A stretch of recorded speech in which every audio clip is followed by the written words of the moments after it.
জনপ্রিয় অভিনেতা চঞ্চল চৌধুরী। তার নামের সঙ্গে চঞ্চল শব্দটা যুক্ত থাকলেও বাস্তবে তিনি মোটেও তেমন স্বভাবের না। তবে এ যাবৎ পর্দায় তাকে বিভিন্ন রূপে দেখেছেন দর্শক। অমিতাভ রেজার আয়নাবাজি ছবিতে তার অভিনয় দেখার পর দর্শক তাকে নতুন নাম দিয়েছেন।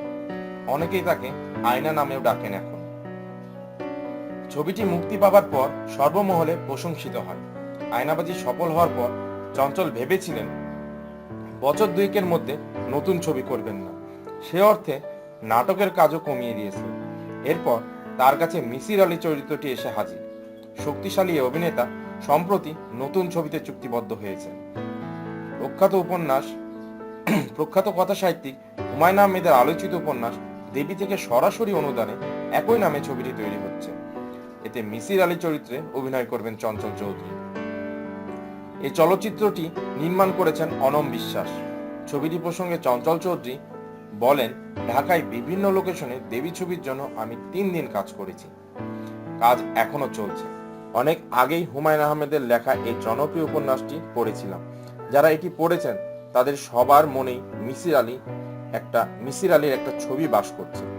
পাঠকের মনে এতদিন ধরে মিসির আলীর যে ইমেজ তৈরি হয়েছে তা অতিক্রম করা সহজ নয়। লেখকের ভাবনার মতোই হওয়া চাই চরিত্রটি। এক্ষেত্রে আমি কিছুটা নতুনত্ব যোগ করার চেষ্টা করব। দর্শকদের কাছে যেন বিশ্বাসযোগ্য হয় সে চেষ্টাটাই আমি করছি। এই ছবিতে জয়া আহসানের বিপরীতে তাকে দর্শক দেখতে পাবেন। জয়ার সঙ্গে খুব বেশি কাজ করেননি চঞ্চল।